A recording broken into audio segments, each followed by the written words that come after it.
जो सोनिया गांधी जी को पत्र लिखा है उसके संदर्भ को समझना जरूरी है।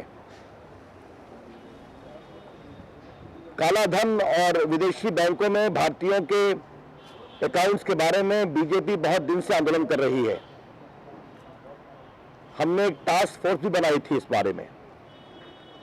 पिछले कई वर्षों से विदेश की कई मैगजीन, जिसमें स्विट्जरलैंड की भी मैगजीन है, उसमें इस बात का जिक्र था कि सोनिया गांधी के परिवार के सदस्यों का स्विस बैंकों में अकाउंट है। इस संदर्भ में सोनिया गांधी की तरफ से उसका कोई प्रतिवाद नहीं किया गया था।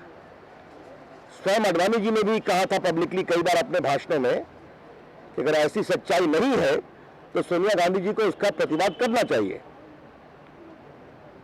आज जब सोनिया जी ने अडवाणी जी को पत्र लिखकर पहली बार ये कहा है कि हमारे परिवार के किसी सदस्य का कोई फॉरेन बैंक में अकाउंट नहीं है, ये उन्होंने पहली बार कई वर्षों के बाद बताया है, तो इस आलोक में अडवाणी जी ने उनसे कहा है कि अगर हमारे टास्क फोर्स की अनुशंसाओं के आलोक में आपको कोई पीड़ा हुई है तो हमें उसका खेद है, और अगर ये डिनायल काफी पहले आया हुआ होता तो शायद हम उसकी चर्चा नहीं करते। इस संदर्भ को समझना बहुत जरूरी है। काला धन के बारे में और विदेशी बैंकों में जमा भारतीयों के धन के बारे में हमारा संघर्ष हमेशा प्रभावी रूप से चलता रहेगा। Today, Advani ji, our senior most leader and parliamentary party leader, has written a letter to Shrimati Sonia Gandhi. Its context is required to be understood. The party has been fighting and agitating over the issue of black money and foreign bank accounts of Indians, on which the country is also agitated. In many journals, including a journal from Switzerland,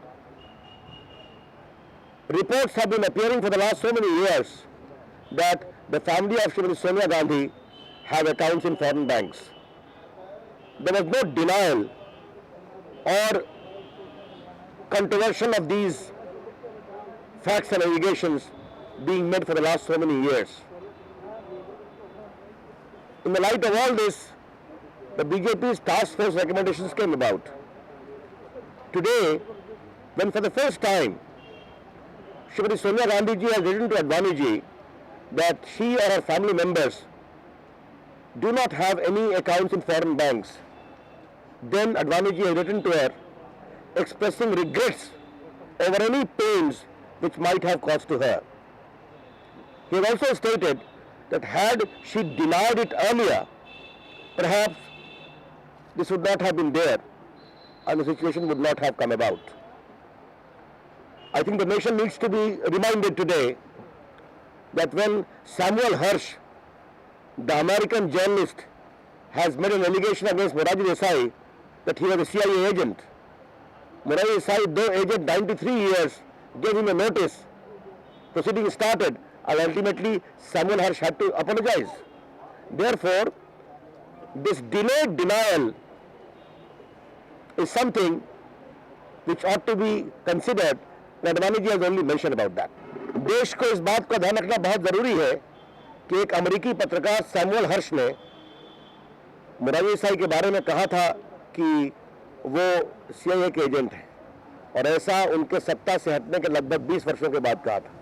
फिर भी 93 साल के मोरारजी देसाई ने उनको legal notice दिया, कार्रवाई हुई और अल्टीमेटली उनको कोर्ट के सामने माफी मांगनी पड़ी सैमुअल हर्ष को कि मैंने गलत कहा है। तो अगर ये विषय इतने दिन से चल रहा था, छप रहा था, तो सोनिया जी को इसका उचित समय पर प्रभावी प्रतिवाद करना चाहिए था। सर, अंबिका सोनी ने कहा है कि अडवाणी जी रिटायर हो चुके हैं, उनको अध्ययन की जरूरत है और अब सुषमा जी और जेटली जी को आगे बढ़ने दें।